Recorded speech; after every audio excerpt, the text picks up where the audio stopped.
이걸로 이제 내가 나오는지 안 나오는지 확인을 여기서 또 할 수 있어요.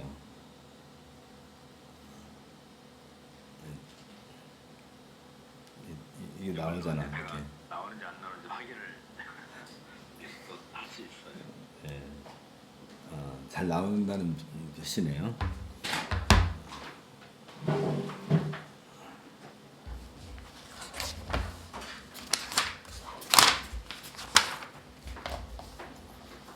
네, 고맙습니다. 잘 보여요. 아니, 오래 기다리셨습니다.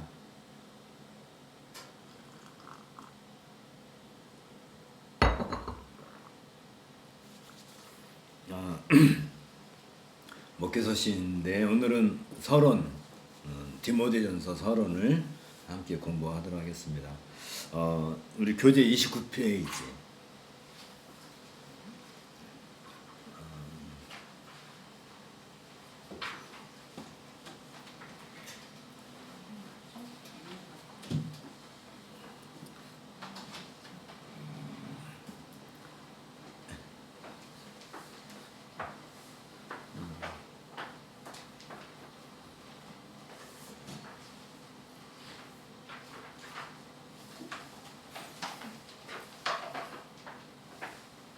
어디 순천팀 이게 소리 잘 들리나요? 댓글로 이게 확인을 좀 했으면 쓰겠네요.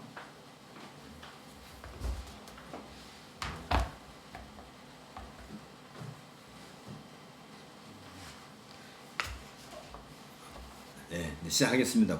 기도하겠습니다. 주님, 오늘도 우리들을 이 자리에 불러주시고 함께 공부할 수 있도록 은혜를 주심을 감사합니다. 우리가 더욱더 열심을 내어서 주님의 말씀에 대해서 배우고 익히고 이걸 우리들의 신앙 생활로서 드러내야 될 것이었고, 참된 교회의 지표를 우리 몸으로 실제로 드러내서 주님께서 기뻐하는 그런 삶을 우리가 살게 하여 주옵소서. 무엇이든지 우리의 삶이 주의 복음에 합당한 그런 믿음의 생활을 살 수 있도록 또 은혜를 더하여 주옵소서. 예수님 이름으로 기도합나이다. 아멘. 뭐가 자꾸 돌아가는 소리가 났네? 냉장고? 냉장고. 오늘 제가 늦잠을 자서 미안합니다. 자, 우리가 목회서신을 공부했는데 제일 처음에 뭘 공부했냐면 바울 서신의 서신 개요. 이게 또 참 약하네요. 없나요? 놔두세요. 그 다음에 바울 서신의 개요를 이렇게 쭉 했고, 그 다음에 두 번째 시간에 뭘 했냐면 초대교회 시대의 이단들 말하자면 거짓 복음에 대해서 첫째 날 시간, 둘째 날 오늘은 디모데 전서 서론을 하겠습니다. 이제 이런 게 우리가 공부하는 이유는 전체적인 그 스펙트럼을 이렇게 한번 보고, 또 그 시대의 배경을 보고, 그리고 이제 우리가 디모데 전서를 공부할 건데, 이 성경을 우리가 읽을 때 많은 사람들은 그냥 내가 성경 읽으면 그 말이 무엇인지 알 수 있지 않을까? 왜 그런 생각하겠어요? 당연히 한글로 써 있으니까. 한글로 써 있으니까 누구든지 한글 읽으면 뭐 대강 알잖아요. 그래서 알 수 있겠다라고 생각을 해요. 그러면 영어 성경책 주면 읽을 수 있나요? 그러면 헬러 히브리어 성경책 주면 읽을 수 있나요? 이게 번역을 해놨으니까 읽을 수 있다라고 우리가 생각하는 거죠.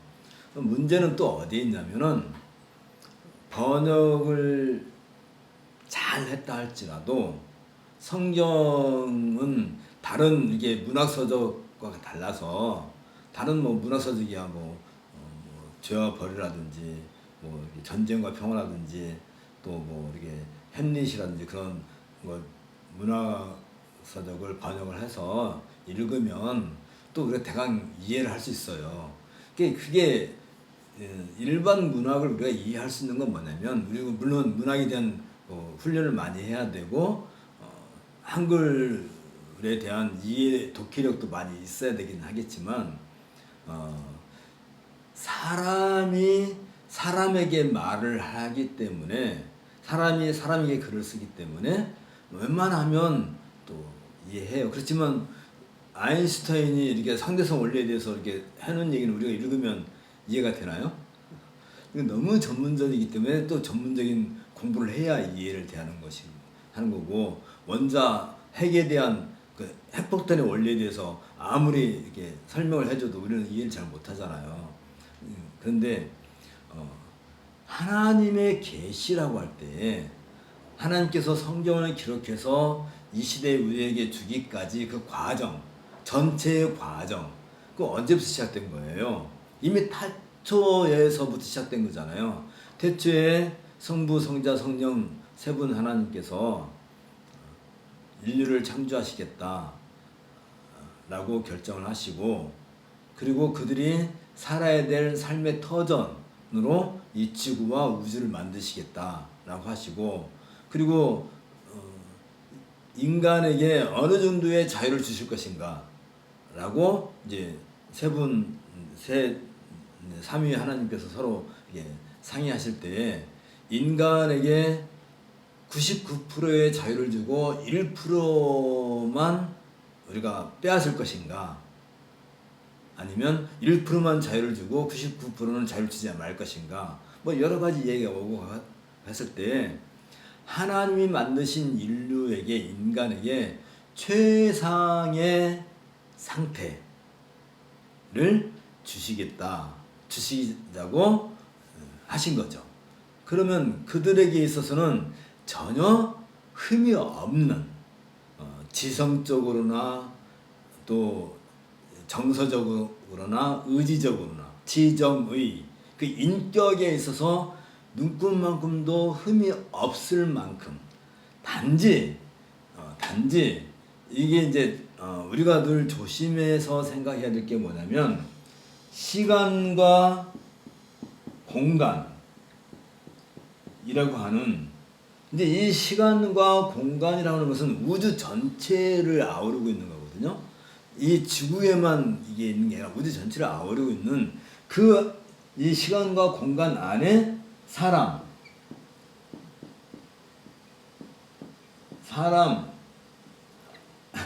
사람이 존재하게 되기 때문에, 이 사람은 100% 인격적인 면에서, 다시 말하면 지정의 인격적인 면에서 100% 완벽하게 하나님께서 그들을 이렇게 지으실 것이지만, 단지 이들이 살아야 될 삶의 터전, 하다못해 땅을 밟아야 되잖아요. 하늘에 떠서 살 것 같으면 구태여 지구를 만들 이유가 없잖아요. 그냥 하늘에 붕붕 떠다니면, 말하자면 그냥 하늘이라고 하는 스카이, 혹시 감이 오나요? 그러니까 우리가 한번 생각해봐요. 이게 땅이 없고 바다도 없고 산도 없고 그냥 하늘만 있어. 그 하늘에서 붕붕 떠다녀. 서로 이게 날개도 없는데 왔다 갔다 해. 재밌을까요? 거기서 밥을 먹어야 되나 안 먹어야 되나 뭐, 그러니까 어쨌든 삶의 터전으로 이렇게 이 시간과 공간이라는 제한 속에 인간이 살 때, 거기에 가장 적합한, 가장 완성된 상태로서 사람을 만드셨을 때, 이들은 하나님이 아니지만 하나님보다 조금 못하게, 하나님은 지정의에 있어서 100% 완벽하신 분이지요. 그분은 영원부터 영원까지 함께, 이 영원이란 말은 왜 필요한 거죠? 영원이 왜 필요해요?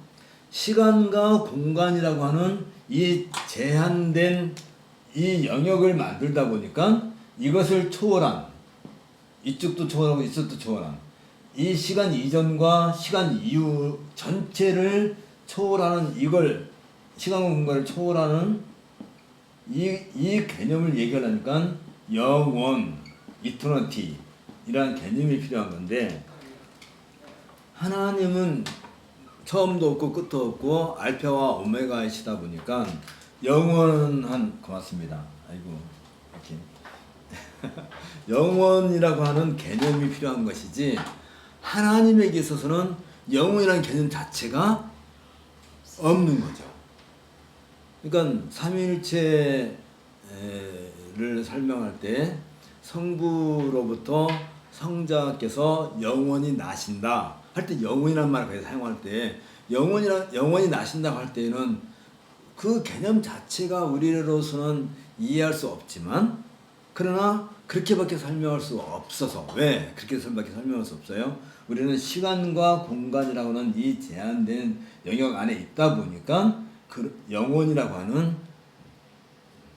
그런 얘기를 하는 것이고, 성부와 성자로부터 성령께서 나오셨다 라고 할 때도 영혼이 나오셨다, 그렇게 그 영혼이라는 말을 쓴단 말이죠. 우리가 출생하면, 엄마가 아이를 출생하면 맨날 몇 월 며칠 몇 시 몇 초에 아이가 나온다는 것이, 이게 우리가 늘 경험하는 거잖아요. 그러나 성부와 성령으로부터 성부와 성자로부터 성령이 보내심을 받았다 할 때는 영원히 보내심을 받았다는 그 영혼 개념을 넣는 것은 이 시간과 공간이라는 것을 초월해 있다는 의미로서 그런 얘기 하는 것처럼, 자, 이제 이런 얘기를 왜 하냐고요? 왜 디모데전서 서론을 하는데 왜 이렇게 복잡하게 그 옛날 얘기부터 또 하냐고 할지 모르지만, 이런 무시간적인 개념을 우리가 가지고 성경의 역사에 대한 이해를 했을 때, 비록 성경이 문자로 기록됐다 할지라도 우리가 그것을 이해할 수 있는 하나의 기반을 우리가 하나 얻게 되는 거죠. 무슨 말이냐면, 내가 이 시대에 태어나가지고 이 시대에 열심히 살아가는 내 실력 가지고는 평생을 다해도 창세기 1장 1절을 이해할 수가 없단 말이죠. 계시로서 주어졌다는 것과 셰익스피어가 글을 잘 써서 우리가 읽는 그 문학을 이해하는 것과는 전혀 개념이 달라요. 다시 말하면 이 시간과 공간 속에서 이루어진 수많은 어떤 문학적인 활동, 작품, 뭐라고 그러나요? 어떤 인간의 소산물, 인간들이 만들어 놓은 것은 연구를 하면 이해할 수 있을지 모르지만, 이 영원이라고 하는 개념 속에서 주어진, 다시 말하면 이 계시는 영원히 이 시간과 공간이라는 영역 안으로 들어오잖아요. 이걸 뚫고 들어오는 게 계시거든요. 이것은 이 시간과 공간의 영역을 초월해 있기 때문에 하나님에 대한 개념, 성부, 성자, 성령에 대한 개념, 성육신에 대한 개념, 태초에 하나님이 말씀을 통하여서 천주를 창조하셨다라고 하는 그런 신학적인 해석 자체가 이미 이 시간과 공간이라는 영역을 초월해 있기 때문에, 우리가 그걸 100년을 연구하면 이해할 수 있느냐면 이해할 수 없다 하는 것을 염두에 두고 이제 우리가 성경을 읽어야 된단 말이죠. 성경을 읽는 데 있어서 우리가 왜 이런 개념을 갖지 않으면 안 된다 하는 것을 우리가 지난 시간, 또 그전 시간, 그리고 사실 우리가 지난 2년 동안 많이 공부하는 내용 중에 하나도 다 그런 거였단 말이죠. 그런 거 없이 내가 알고 있는 단어, 우리가 보통 알고 있는 단어가 몇 단어 정도 돼요? 우리가 보통 나처럼 유식한 사람 나처럼 유식한 사람이 보통 2,000단어에서 3,000단어 정도를 사용을 해요. 이게 이제 좀 더 신학적인 용어를 더 갖다 붙이면 신학적인 용어가 한 500개 정도 더 붙게 되겠죠.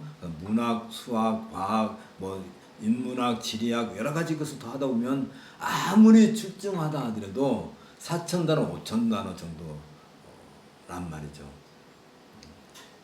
성경, 신구약 성경은 다 해도 한 2,000단어 수준의 단어로 이렇게 기록되어 있어요. 구약, 신약 다 합쳐서. 그러니까 그렇게 어렵지 않지요. 어렵지 않기 때문에 우리가 쉽게 도전할 수 있느냐 하면 할 수 없다고 그랬죠. 왜? 바울이 삼층천을 보고 와가지고 삼층천에 대해서 본인이, 바울이 얼마나 그 신학적으로 훈련이 잘 된 사람이에요. 근데 그 삼층천에 대해서 묘사할 방법이 없는 거야. 인간의 언어로서는. 너무나 그게 다른 세상이기 때문에. 그래서 삼층천에 대해서는 바울이 보고만 왔지 거기에 대해서는 말을 하지 않아요. 그런데 소위 죽었다가 다시 살아나가지고 천국에 갔다 왔다 하는 사람들 말 들어보면 그들이 사용하고 있는 단어가 1,000단어 수준밖에 안 된단 말이죠. 이해가 가요? 이렇게 내가 무슨 말 하고 있는지? 아파트, 그 다음에 꽃, 뭐 황금, 보석, 뭐 우리가 그냥 흔히 사용할 수 있는 1,000단어 수준의 1,000단어면 중학교 1학년 수준도 안 되는 거죠. 그런 정도의 수준을 가지고 내가 다녀온 천국, 내가 본 천국을 설명을 하고 있다 한다면 그게 거의 거짓말이기가 쉬워요. 왜냐하면 내가 기껏 알고 있는 단어 수준 갖고 어떻게 천국을 묘사할 수가 없어요. 그래서 요한계시록에서도 그 새로운 새 예루살렘에 대해서 설명하기가 너무 어렵기 때문에 그냥 아주 단편적으로 간략하게, 그리고 신비롭게 얘기하죠. 새 예루살렘에는 어린 양이 없더라. 어린 양이 곧 성전이었더라. 이렇게 말해버려요. 이해가 가요? 우리가 이해할 수 있는 범위가 아니란 말이죠. 우리가 왜 이해할 수 없느냐면 예수님께서 십자가에서 돌아가시고 죽으시고, 십자가에서 죽으셨다는 그냥 죽었다는 말 쓰는 거예요. 돌아가셨다는 말 쓰는 거 아니에요. 그냥 우리 어머니가 죽은 것은 돌아가셨습니다 라고 말하지만 예수님의 죽으심은 우리가 돌아가셨다고 표현하지 않아요. 왜? 모든 인류의 죄를 짊어지시고 십자가의 형벌을 지셨기 때문에 그냥 죽으셨다라고 그렇게 표현을 하는 거예요. 그 죽으셨다가 부활하셨다. 부활하시고 난 뒤에는 새로운 신분이 되는 거잖아요. 부활하신 그 예수님이 새 몸을 입으셨을 때 엠마오로 같이 내려간 제자들이 점심때부터 저녁때까지 같이 길을 갔거든요. 그럼 거의 6시간 정도 같이 갔는데 그분이 누군지를 몰랐단 말이지. 그 같이 밥 먹다가 그분이 사라졌는데 같이 밥 먹다가 얘기하다 보니까 아니 우리에게 그 시편을 통해서 메시아가 오셨다가 고난을 받으시고 죽으시고 또 부활하실 것에 대해서 설명하신 그분이 우리가 3년 동안 함께 동고동락했던 바로 그 우리 선생님이 아니시더냐? 하고 자기들끼리 이 얘기를 하면서 아 그래 맞다 라고 그때서 이해할 정도로 한다면 천상에 계신 그리스도 그리고 그 그리스도께서 계시는 그 천상에 대해서 요한이 비록 가서 보고 왔고 세례 요한이 보고 왔다 할지라도 그걸 설명할 재주가 우리들의 언어로는 없단 말이죠. 언어, 단어, 또 단어. 제가 처음에 공부할 때 얘기한 이 언어 단어라고 할 때 이걸 늘 잊어버리면 안 돼요. 우리 일상생활에서도 늘 해야 되는 이게 뭐라고요? 이 언어 단어가 로고스라고 할 때 바로 성자시란 말이죠. 성자의 현. 그러니까 우리 눈에 보이고 듣고 감각하고 이 모든 것은 로고스와 연관되어서 이해할 수는 없어요.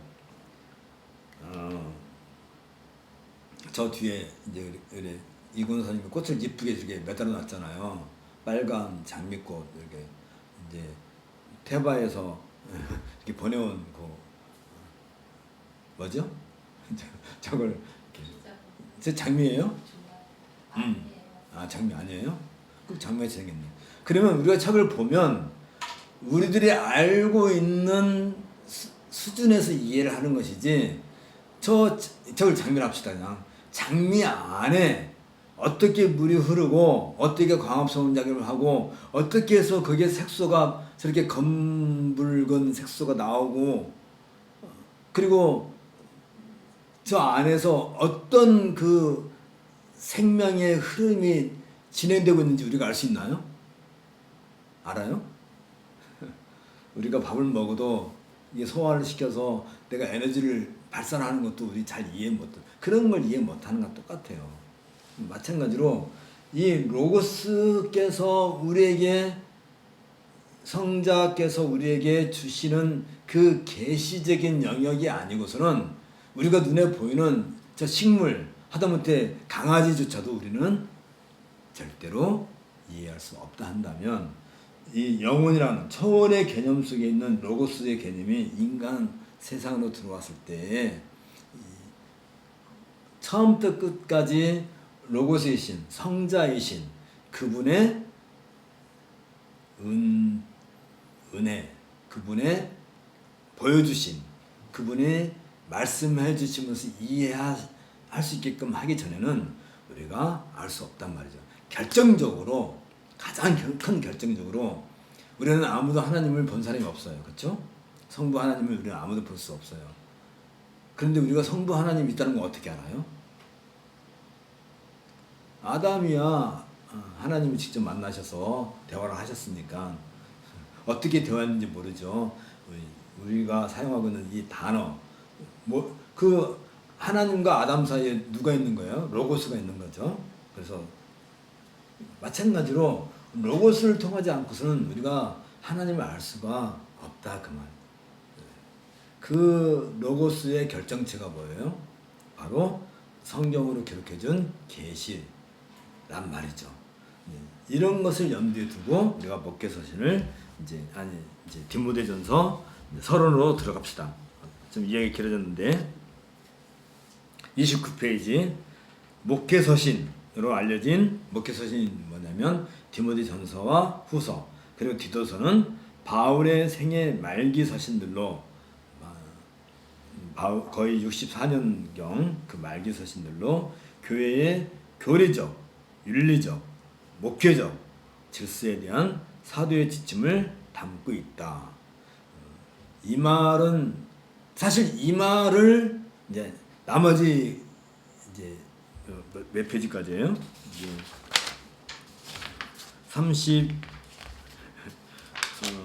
39페이지까지지.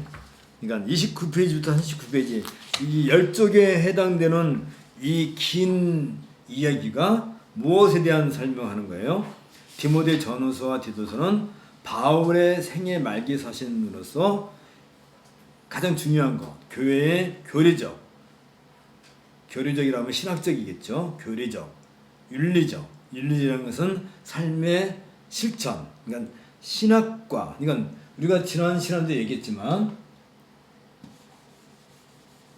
교리와 윤리적이라고 할 때 여기서 교리적, 그 다음에 윤리적, 그 다음에 목회적 이렇게 이것에 대해서 디모데 전서와 디모데 후서와 디도서를 기록하고 있는데 주로 교리는 우리 믿음의 내용이에요. 믿음은 곧 고백과 일치해요. 고백. 그러니까 교리는 곧 믿음의 내용이고 그건 우리 믿음의 신앙의 고백인 것이고 윤리라고 하는 것은 교리로부터 나오는 건데 윤리라고 하는 것은 우리의 신앙생활. 다시 말하면 우리의 믿음과 그 고백을 우리의 삶으로 나타내는 삶의 실천적인 내용을 다루고 있는 거죠. 근데 이 교리와 윤리에 근거한 목회라고 하는 것은 어떻게 되면 이 믿음의 고백과 신앙의 실천적인 면을 그냥 아무렇게 펼치지 않고 교회라고 하는 이 터 안에서 어떻게 순차적으로 질서 있게, 그래서 이건 하나의 질서와 여기 또 믿음도 질서고 신앙도 질서고 교회의 모든 조직, 뭐냐면 조직이라든지 또는 직분이라든지 이런 것도 다 질서에 해당된다. 그러니까 전체 교리와 윤리와 목회 전체는 질서와 관련이, 질서에 대한 표현을 하는 거겠죠. 당연히.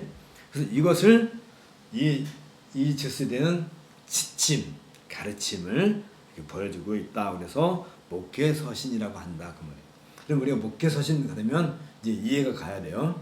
디모데전서, 후서, 디도서는 주로 무엇에 대해서 물론 이 교리, 윤리 이것은 이 앞선 서신서들, 다시 말하면 바울이 초창기에 기록한 갈라디아서,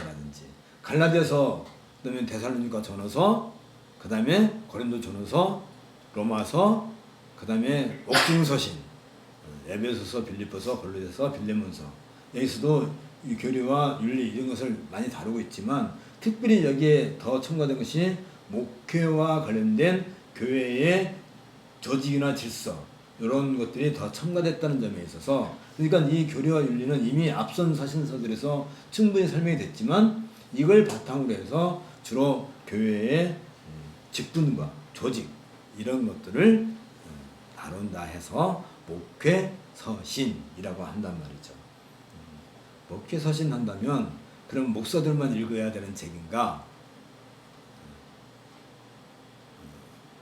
교회의 직분에 대해서 우리가 이해를 하게 되면 교회의 직분은 목사와 장로와 집사가 있는데 이 직분이라는 것이 결국 목사도 장로도 집사도 이 포함된 성도 안에 포함된 이 성도 안에서 목사가 나오는 거고 성도 안에서 장로도 나오고 성도 안에서 집사가 나오는 거지, 성도와 상관없이 장로, 집사, 목사가 생기지 않잖아요.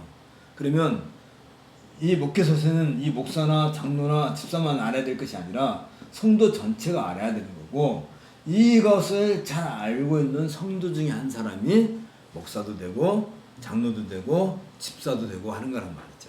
그렇다면 목회서신은 우리가 공부해야 돼요? 안 해야 돼요? 우리가 당연히 공부를 해야 되고, 또 하나 이 목사와 장로와 집사를 선출하는 것은 누구예요? 목사가 선출하나요?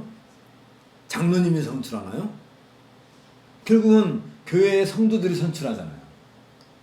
선출한다라고 할 때, 그러면 목사가 뭔지 장로의 직분이 뭔지 집사의 직분이 뭔지 모르고 선출을 하면 어떤 문제 생기겠어요? 그러면 엉뚱한 사람이, 대한민국 백성이 국회의원이라든지 대통령 선출할 때 대통령이 무엇이고 국회의원이 무엇이고 시장이 무엇이고 그런 것에 대한 기본적인 소양을 내가 갖추고 있어야 투표를 해도 선출을 해도 제대로 된 사람을 선출하는 거예요. 그러니까 한 나라의 수준은 대통령이나 뭐 국무위원이나 또 무슨 국회의원이나 이런 지방자치단체장이나 이런 사람들을 통해서 나타나긴 하겠지만 결국은 그들을 뽑아내는 게 누구예요? 백성들이 뽑아내는 것이기 때문에 결국은 그 나라 백성의 수준을 얘기하는 거란 말이지.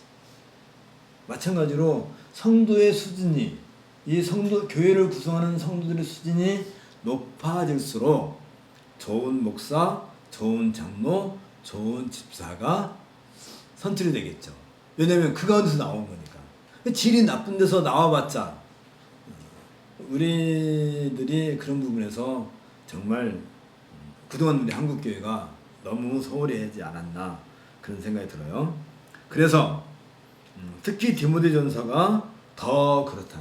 이제 다른 디도서도 디모데후서도 이제 그렇지만 특별히 디모데전서는 더욱더 이런 면이 강하다. 교리와 윤리와 목회적인 그 질서에 의해서 사실은 디모데전서를 이해를 하면 디도서라든지 디모데후서도 거의 이해가 다 될 정도예요. 특별히 디모데전서는 하나님의 집, 하나님의 집 그러면 우리는 크게 두 개를 생각할 수 있어요. 하나는 하나님의 집으로서 이 세상에 존재하고 있는 성전, 그 성전이 파괴되고 눈에 보이지 않는 하나님의 집으로 만들어진 것이 교회죠. 근데 집에는 우리가 집이라고 할 때 아파트, 그러니까 무슨 아파트, 무슨 빌라, 몇 동, 몇 호를 집이라고 한다면 그것은 그냥 건물이지. 그러니까 집이라고 할 때는 항상 그 안에 뭐가 있어야 돼요? 식구, 가족이 있어야 집이지. 집안이잖아. 그러니까 이제 조금 속된 말로 이 집안 구석, 망할 놈의 집안이라고 할 때 그 집이라는 것은 그 집, 눈에 보이는 집을 집이라고 하지 않고 집 안에 있는 구성원을 집이라 하는 것처럼, 그러니까 하나님의 집이라고 할 때는 성전, 이제 성전은 무너졌으니까 교회, 눈에 보이지 않는 성전으로 지어져가는 성도들, 그 가족들, 하나님의 권속들이라고 하는 개념을 함께 계산해야 돼요. 그러니까 하나님의 집, 하나님의 집안, 하나님의 집에 속했다 한다는 것은 우리 모든 성도들을 가르쳐서 얘기하는 것이고, 그 한 집안 식구들, 식솔들은 한 가족이라고 할 때는 어떤 면에서 한 가족을 해요? 한 식탁 안에서 같이 밥 먹는 사람이지. 옛날에는 여자들은 미안하지만 부엌에서 밥을 먹으라 해서 부엌대기라고 해서 방에서 시아버지랑 같이 밥을 못 먹고 며느리는 부엌에서 혼자 이렇게 밥을 먹는 시절이 있었지만 그건 뭐 옛날에 잘못된 개념이고, 원래는 하나님의 식탁, 하나님께서 식사하시는 그 식탁 안에 함께 모여서 식사를 하는, 그걸 우리는 성찬식에서 늘 경험하는 것처럼 그런 개념, 그러니까 하나님의 집, 다시 말하면 하나님께 속한 가족이라는 개념의 교회, 그런 교회에 속한 성도들에게서 바로 이런 교리적인 면, 사실 믿음의 내용, 윤리적인 면, 실천적인, 신앙의 실천적인 면, 그 다음에 교회의 질서, 목회적인 이런 것들을 바울은 기대를 하고 디모데 전서를 기록하고 있다라고 한다면, 비록 수신자가 디모데라 할지라도 그것은 우리 전 교회에 준 서신이다 라고 할 수 있단 말이에요. 이게 이제 디모데 전서의 가장 큰 특성이라고, 이거 꼭 잊으시면 안 돼요. 근데 이것은 이 앞선 서신들, 왜 바울은 그러면 갈라디아서는 그런 얘기 안 하고 왜 이 거의 바울의 말년에 이걸 기록했을까? 우리가 염두에 둘 수 있잖아요. 왜냐하면 갈라디아서라든지 데살로니가 전후서, 고린도 전후서는 바울이 한참 활동을 이렇게 할 때란 말이죠. 그리고 그때는 바울 말고도 사도들이 많이 있을 때고, 그러나 바울이 이 상황에서는 바울이 지금 이 옥중서신 이후에 두 번째 옥에 갇혔을 때 목회서신 기록할 때는 바울도 나이가 거의 뭐 60대 중반 후반이고 내 나이 정도 됐겠지. 얼마 안 있으면 뭐 그 안에 사도들도 많이 죽었고, 또 예수님에게 직접 강설을 들었던 그 많은 사람들, 또 예수님이 승천할 때 그 자리에 있었던 한 500명 중에 사람 중에서도 많이 돌아가시고, 그리고 이제 얼마 남지 않은 그런 상황에서 초창기에는 다루지 않았던 이런 내용들을 이제 바울은 다루고 있다는 것을 우리가 염두에 둘 수 있겠죠. 나아가 이 서신은 그릇된 가르침에 대한 경계가 담겨 있다. 이것은 우리가 첫 번째 시간과 두 번째 시간에서 잘못된 거짓 복음 얘기했죠. 거짓 복음에 대한 얘기. 왜냐하면 이 거짓 복음 때문에 이 거짓 복음과 이런 교리를 지키고 윤리 신앙생활을 하고 또 교회를 지켜내기 위해서 거짓 복음과 싸우기 위해서 이런 목회 서신이 필요하다는 것을 우리가 염두에 둘 수 있을 거고, 특별히 유대교의 배경을 가진 유대주의자들, 그러니까 기독교 안에 이 교회 안에 나면서부터 유대인으로 교회 안에 들어온 사람도 있을 것이고 어떤 이방인이지만 유대교로 이렇게 규율했다가 거기에서 다시 교회로 들어온 사람도 있을 거 아니에요. 근데 이런 유대적인 색깔이 강했던 사람들은 이걸 이제 어제 제가 우리 권사님께 말씀드렸지만 그 당시 유대인들에 대한 특성을 우리가 이해를 해야 돼요. 그 당시 유대인들은 정통적으로 아브라함과 다윗의 후손으로서 정통적인 그런 유대인들이 아니라 그 당시, 그러니까 예수님이 오시기 전 400년 동안 바벨론 포로에서 유대인들이 이제 예루살렘으로 돌아온 사람도 있지만 안 돌아온 사람들이 많이 있었단 말이죠. 왜 안 돌아왔겠어요? 유대 땅에 가봤자 척박하고 다 무너진 성 다시 이렇게 세우고, 사실 바벨론에서 포로세임 돌아온 사람들이 와서 얼마나 많이 고생했어요. 그 성벽도 다시 쌓아야 되고 성전도 다시 건축해야 되고 진짜 고생 엄청나게 해야 되고, 그러니까 그냥 바벨론에 그냥 남아있는 사람도 있고, 또 일부는 그 아수르의 그 정책에 의해서 소아시아라든지 또 애굽이라든지 이런 데로 다 이게 파송이 아니라 흩어났. 왜냐면 한 군데 유대인들 모아놓으면 이 유대인들은 너무나 철저하게 그 신본주의적, 뭐라고 해야 되나요? 하나님을 섬기는, 말하자면 그 제사장적인 그것이 너무 강해가지고 그들은 어디에 있든지 회당을 만들어 놓고 막 하나님을 섬기고, 이게 귀찮아 죽겠어.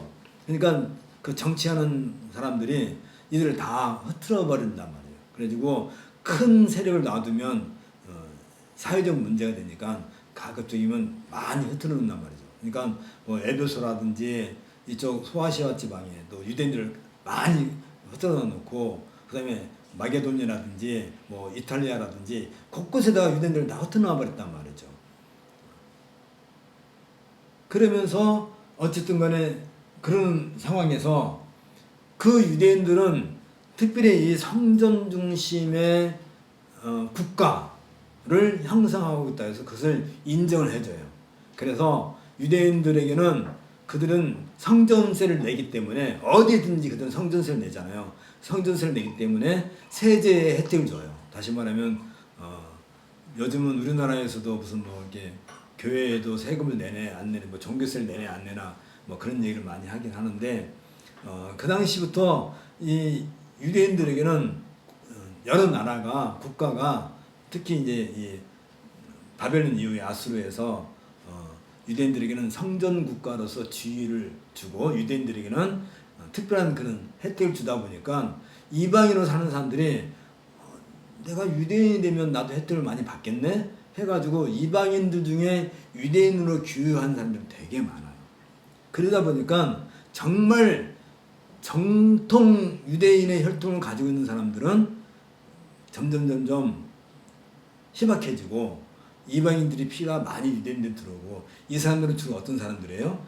자기들의 이익을 위해서 유대인이 된 사람들이야. 철저하게. 그러다 보니까 예수님 당시에 예루살렘에 살고 있는 제사장부터 시작해가지고 제사장, 서기관, 바리새인, 또 그 예루살렘에 살고 있는 그 많은 사람들이 성전을 중심으로 해가지고 성전에 제사 들어온 사람들한테서 돈을 환전하고 또 짐승을 팔고 그들을 재우고 먹이고 그런 이득을 취하는 사람들이잖아요. 주로. 그러니까 거기에 율법사라든지 서기관이라든지 뭐 사두개인이라든지 이런 사람들 대다수가 실질적으로 정통 유대인이 아닌 가짜 유대인들의 진짜 유대인 노릇을 하고 있었단 말이죠. 그러니까 이 사람들은 자기들의 기득권을 유지하기 위해서 예수를 철저하게 배척하고 죽여야만 됐단 말이지. 정말 유대인의 혈통으로서 아브라함과 다윗의 자손으로서 유대인은 그 당시 예루살렘에 거의 찾아보기 쉽지 않을 정도로 많지 않았단 말이죠. 그리고 정말 그런 유대인들은 예를 들면 바울의 어머니 같은 경우도 다소에서 살고 있었잖아요. 또 디모데의 어머니도 윤희계라든지 그런 디모데 할머니 같은 경우도 다 이방인 쪽에서 살고 있었단 말이지. 그렇게 유대인 진짜 유대인들은 많이 흩어져 버리고 전 세계에 흩어져 버리고 예루살렘이라든지 유대라든지 이쪽은 정말 그 유대인들의 혜택을 누리기 위해서 유대인이 된 사람들, 특별히 그 에돔 사람들이 로마가 에돔과 유대를 한 나라로 이렇게 한 행정구역으로 합쳐버렸기 때문에 에돔 사람들이 다 유대인이 돼버린 거란 말이지. 그들이 유대인 역할을 하고 에돔이 누구예요? 에서의 후손들이잖아. 그러니까 유대인들은 야곱의 후손들이잖아요. 주로. 그럼 형이 에서잖아. 그러니까 에돔 사람들이 늘 마음이 무슨 생각하고 있는 거야? 우리가 장자란 말이지. 우리가 큰아들 족속이고 저 둘째 야곱 저 사기꾼 야곱의 족속들이 저렇게 혜택을 누리고 있는 것에 늘 에돔 사람들은 그런 불만, 뭐 에돔뿐만 아니지 그 주변에 있는 그 유다 주변에 있는 다른 롯의 후손들도 마찬가지지. 다 그런 사람들이 늘 그 불만을 갖고 있었기 때문에 이게 그들을 한 나라 한 행정구역에 앉혀놓으니까 그들이 자고한 온갖 수단과 방법을 다 써가지고 모든 행정이라든지 이런 걸 다 장악을 한단 말이지. 헤롯 대왕도 당연히 에돔 사람이요. 그가 로마의 승정원에 돈을 많이 썼는지 어쨌든지 간에 헤롯 그 유대의 왕으로 헤롯이 왔다든지. 그러니까 예수님 당시만 하더라도 그런 유대인들을 말하면 정말 신실한 유대인을 찾아보기가 쉽지 않은 그런 상황이다 보니까 이 유대인들이 왜 바울을 그렇게 죽이려고 예루살렘 성전에서 제가 그 얘기했죠. 지난번에 사도행전에서 그런 얘기 나오는데 바울이 그 예루살렘 성전에서 이제 그 나시린 서원을 이제 14일 동안 하고 이제 나오는 날 유대인들이 달라들어 가지고 바울을 죽이는데 돌로 쳐주고 싶은데 그 성전들에는 너무나 깨끗하게 치워놔 가지고 돌이 없단 말이에요. 돌이 없으니까 돌 대신에 뭘 던져요? 티끌. 거기에 있는 먼지. 그 먼지 같은 걸 주워 가지고 바울에게 던져서 이게 맞으면 돌을 던지고 싶은데 돌이 없으니까 그렇게 증오를 한단 말이지. 복음에 대해서 왜 유대인들에게 증오를 해요? 예수님을 죽인 것도 당연히 그 똑같은 것이지만 그들이 자기들이 지금 뭘 기반으로 먹고 사는 성전을 기반으로 해서 먹고 산단 말이에요. 근데 예수도 그랬고 바울도 그랬고 성전을 내 모든 규례를 특히 할례를 바울 같은 경우는 할례가 필요 없다라고 이미 갈라디아에서 선을 해버리잖아요. 그러니까 그 유대인들 생각할 때는 우리들의 삶의 모든 근거를 박탈하는 무너뜨리는 절천지 원수가 바울이니까 어떻게 죽이려고 했던 것이란 말이에요. 그러니까 그런 유대인들이기 때문에 바울이 어디에 가서 교회를 세우든 그 유대인들 쫓아가가지고 그 교회를 어지럽히고 갈라디아 지방에서도 그런 일이 생겨가지고 갈라디아서를 기록하게 된 것처럼 어느 시대나 그러니까 교회가 세워지고 있는 곳에는 늘 그런 유대주의자들, 이 유대주의자는 아까 얘기한 것처럼 진짜 유대인은 찾기 힘든 바깥에서 들어온 그 유대인, 요즘 말로 말하면 교회에서 먹고 사는 사람이 덜어 있어요. 교회당이 하나 있으면 교회당에 요즘은 뭐 교회당 규모가 워낙 커서 교회당의 기본 상주 인원이 최소 30명에서 50명 정도가 된단 말이에요. 사무장, 장로님, 사무장 밑에 뭐 서무, 뭐 이렇게 관리 뭐 하고 그다음에 교회 건물을 이렇게 관리하는 뭐 하다못해 뭐 보일러 기사 또 뭐 차량 관리 또 차량 운전하시는 분들 그분들 나쁘다는 것이 아니라 어느 날부터 이분들이 교회 안에서 자기 삶의 터전을 교회 안에서부터 이렇게 누리다 보니까 어느 날부터 이분들이 없으면 교회가 안 될 거라고 생각을 하게 되고, 그러다 보니까 이분들이 가끔씩 필요 이상의 특히 뭐 이런 얘기하면 또 되게 서운하시게 생각할지 모르지만, 여의도 순동교회 수석 장로님 정도 되면 웬만한 국회의원 수준의 권세를 누리고 있단 말이죠. 그 밑에 수많은 순봉, 이게 노골적으로 얘기하면 안 되는데, 그 여의도 순동교회에서 그 보조금 타가는 교회들이 얼마나 많아요. 근데 이분이 결제를 해주고 안 해주고, 물론 이제 뭐 여러 가지 재정부장님이 결제해주고, 이런 분들이 어느 날부터 이게 권세가 막강해지고, 웬만한 개척교회 목사들은 그냥 이런 얘기 하면 안 되지.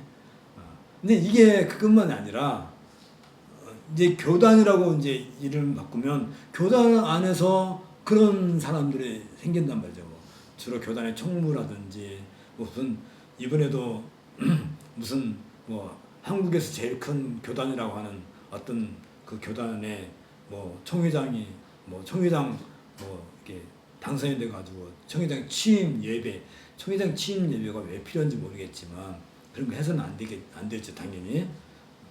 또 덜 날라온다. 근데 그런 것이 어느 날부터 권세가 되고 권위가 되고, 그런 것이 우리 교회 안에 있는 것처럼, 그런 사람들에게 참된 복음을 이야기하게 되면 당연히 돌을부터 던지지.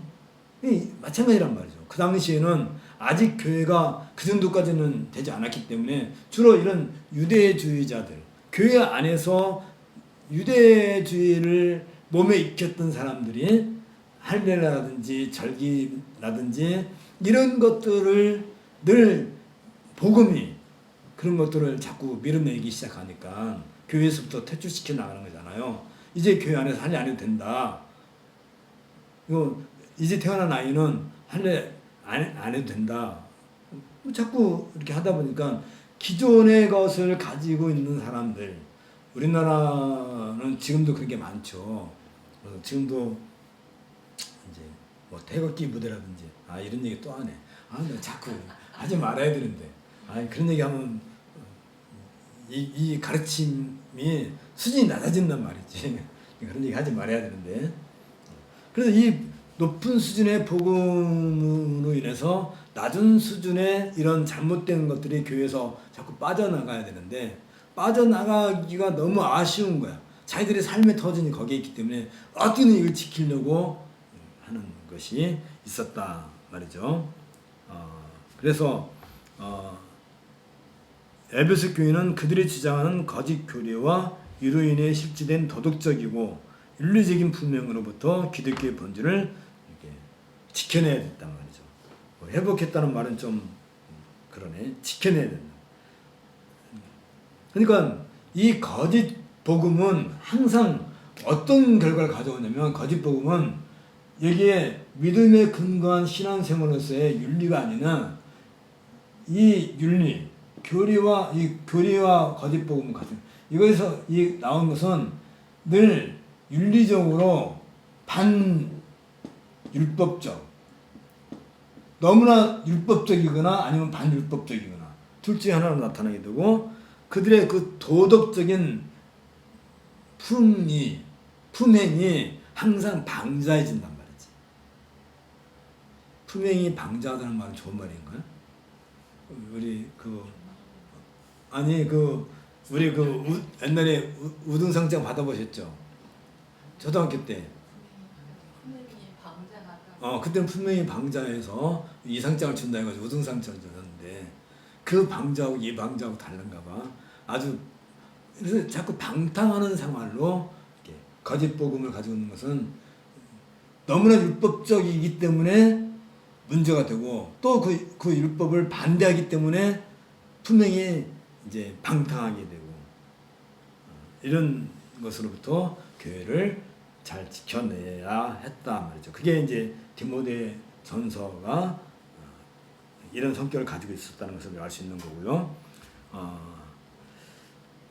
특별히 이들이 이 유대주의자들이 이 참된 교리와 윤리에 대해서 도전하려다 보니까 어떤 문제, 이 당시에는 아직 신약 성경이 완성되지 않은 상태란 말이죠.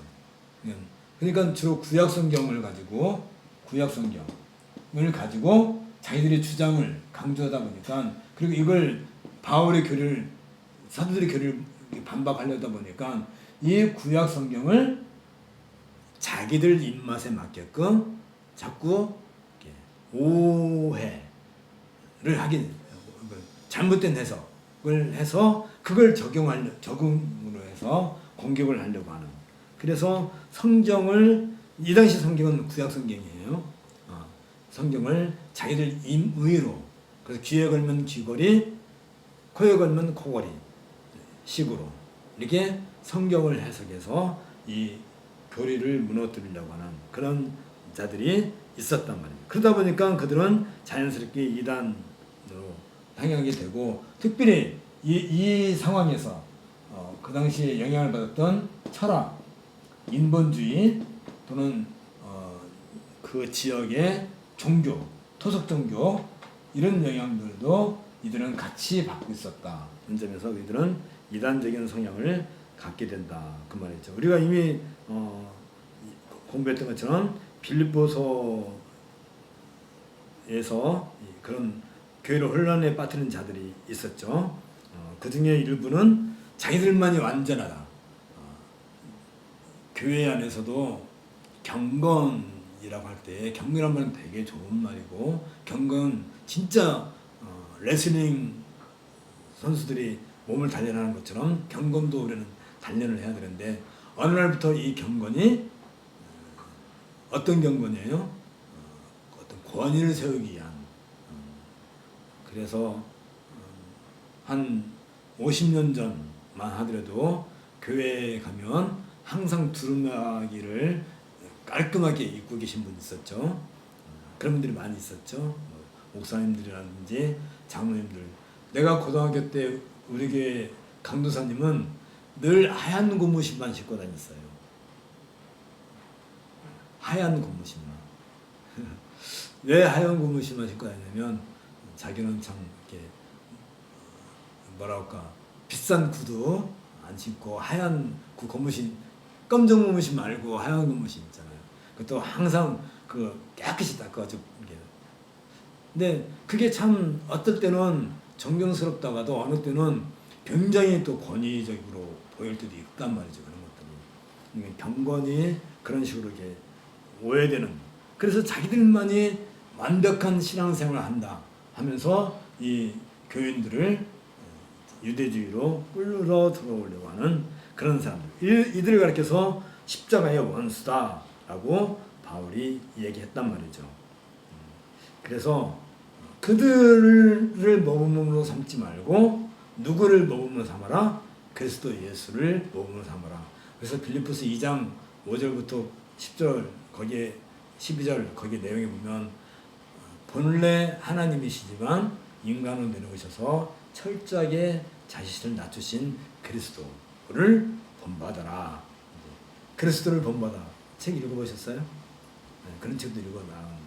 근데 정말 그것이 말로만이 아니라, 근데 그리스도를 본받은 사람들이 어느 날부터 교회에서 왜 너는 이렇게 하지 않느냐라고 다른 사람들을 책망하고, 왜 새벽기도 안 나오냐고 책망하고, 왜 11조 안 하냐고 책망하고, 왜 교회에서 신발을 이렇게 꾸그리고 싶는 뒤꿈치 꾸리지 말라고 하고, 이게 이런 식으로 이제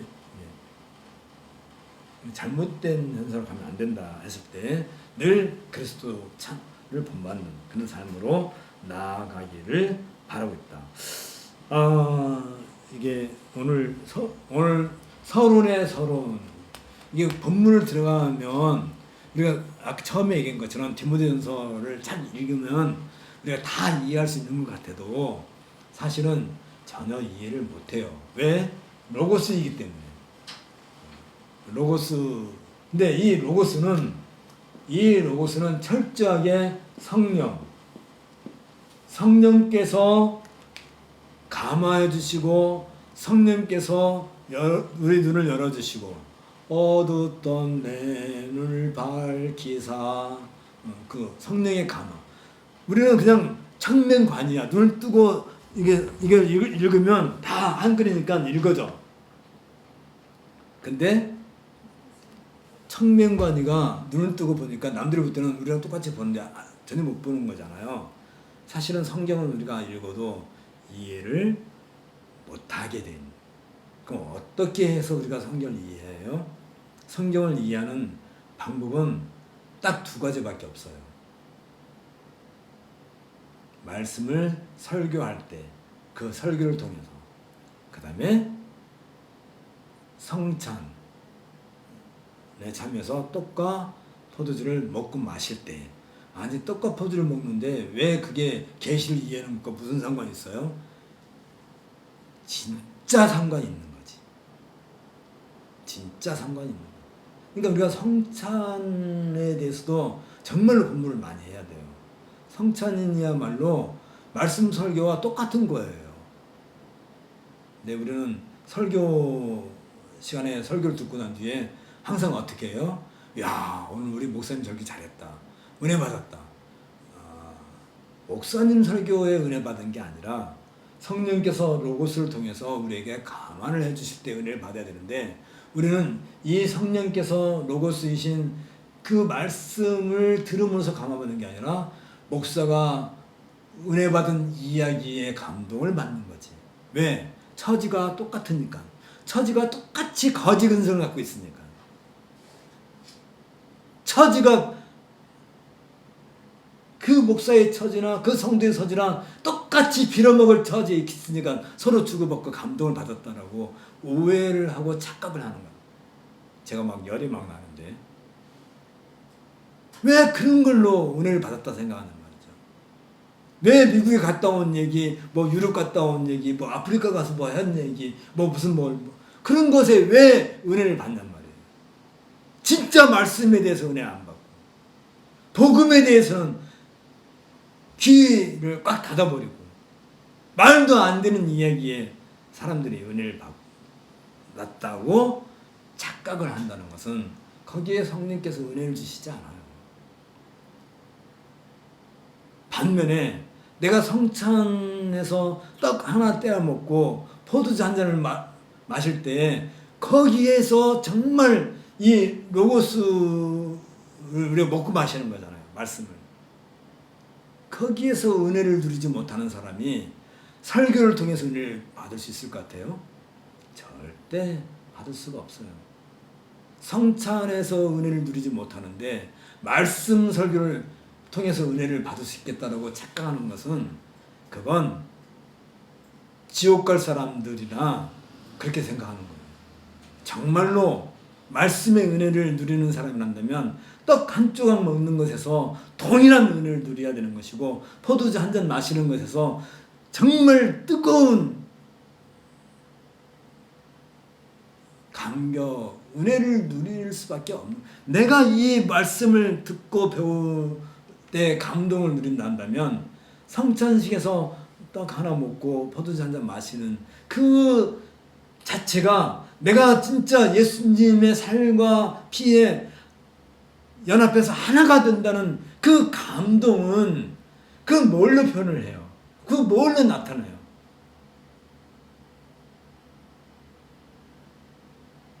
이런 것은 정말 이런 목회서신을 통해서 우리가 제대로 공부를 하면, 그러니까 성경을 그냥 읽어가지고 그냥 우리가 성경에 있는 것은 내가 성찬식에 참여해가지고 떡 하나 받아먹고 포도주 하나 마시고 그리고 무덤덤한 그거나 성경책 펴놓고 밤새도록 읽는 거나 똑같은 일이 되는 거예요. 설교자의 말씀을 그러니까 설교자의 말씀이 그 어중간한 그 말도 안 되는 어둡지 않은 이야기로 좀 제발 설교 시간에 땜질하지 말고 정말 하나님의 말씀을 전하면 알다시피 유교 그 6월절에 먹었던 그 떡은 6월절 떡은 거기는 이스트가 들어가지 않잖아요. 맛이 있겠어요? 없겠어요? 진짜 맛이 없어요. 무미건조해요. 진짜. 그리고 우리가 포도주를 한다면 요즘은 포도주가 진짜 가공을 잘하고 거기에 뭐 이렇게 뭘 가미를 했는지 모르지만 진짜 포도주가 요즘 맛이 있지만 일상적으로 그 사람들이 평상시에 먹었던 포도주는 그렇게 맛있는 포도주가 아니란 말이지. 요즘도 우리가 이마트 같은 데 가면 값싼 포도주가 많이 나와요. 가서 사서 먹어봐봐요. 떫고 그냥 이런 걸 왜 먹어? 할 정도로 뭐 그렇지. 정말로 좋은 포도주나 돼야 뭐 아이리스 포도주 정도 돼야 뭐 이렇게 좀 포도주 맛도 나고 한 것이지. 그냥 가난한 사람들이 먹는 포도주는 먹으면 떨떠름하고 괜히 먹었다 그러고 그냥 그래요. 근데 우리가 진짜 이 복음의 설교를 들을 때는 진짜 그런 거거든요. 이게 우리가 말씀을 들을 때 막 이렇게 막 감동이 막 올라오고 성령께서 감화하시니까 막 눈이 그냥 확 열리는 것처럼 머리가 밝아지고 그게 아니라 묘사를 하려다 보니까 어둡던 내는 밝기사 뭐 이렇게 감화해 주옵소서 그렇게 시적으로 표현한 것이지 사실 복음이 우리에게 선포될 때는 우리는 늘 찔린단 말이지. 가시에 찔리듯이. 가시 같아. 참된 복음은 늘 우리를 아프게 해. 고통스럽게 하고.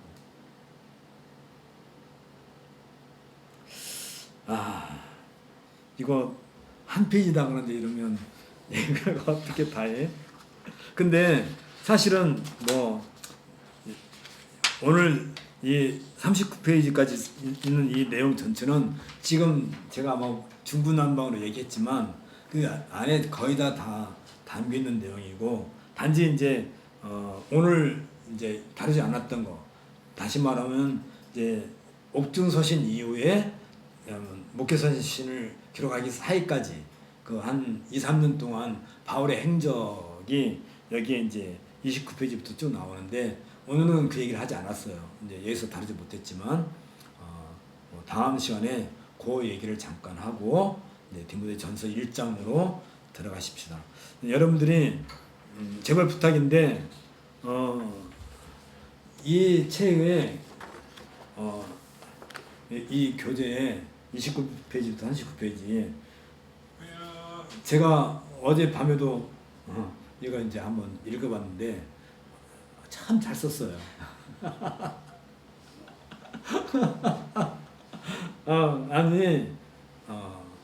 근데 이제 왜 그러냐면 우리가 주석이라든지 또 뭐 요즘에 뭐 유대 초대 시대의 뭐 바울의 삶이라든지 뭐 바울과 예수라든지 그런 많은 좋은 책들이 많이 있어요.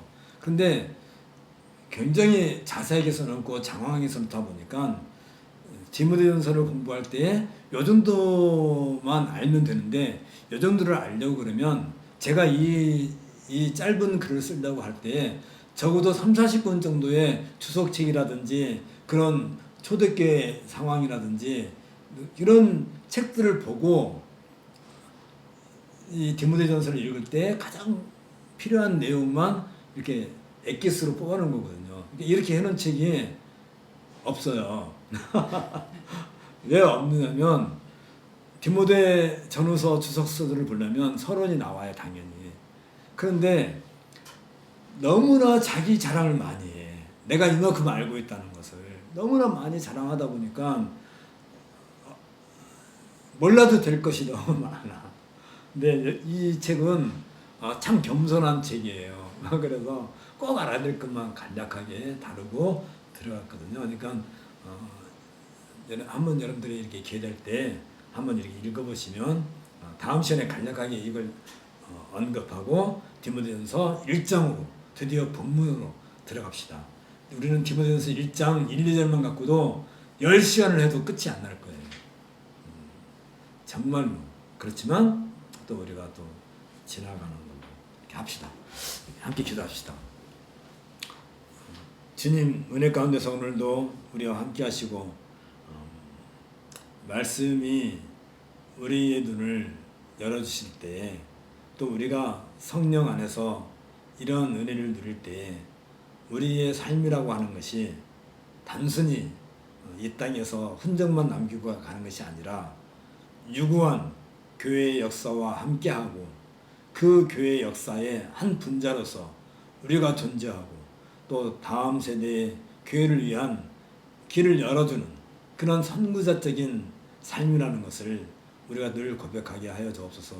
우리의 삶이 얼마나 귀한지 하나님께서 우리 각 사람을 너무나 귀하게 여기시고 아름답게 살피시고 또 우리에게 모든 은혜를 베풀어 주시기를 아까워지 아니하시는 그런 하나님의 심정을 우리가 눈꽃만큼이라도 이해한다 한다면 참으로 이 복음 안에서 이 복음을 배우고 익히는 데 있어서 우리가 정말 모든 열심을 다할 수 있도록 마치 운동선수가 그 시합에 나가기 위해서 혼신의 노력을 다하는 것처럼 우리들도 늘 그러한 삶의 자세를 가지고 이 세상에서 살아갈 수 있도록 은혜를 더하여 주옵소서. 예수님 이름으로 기도합니다. 아멘. 아이고 수고하셨습니다.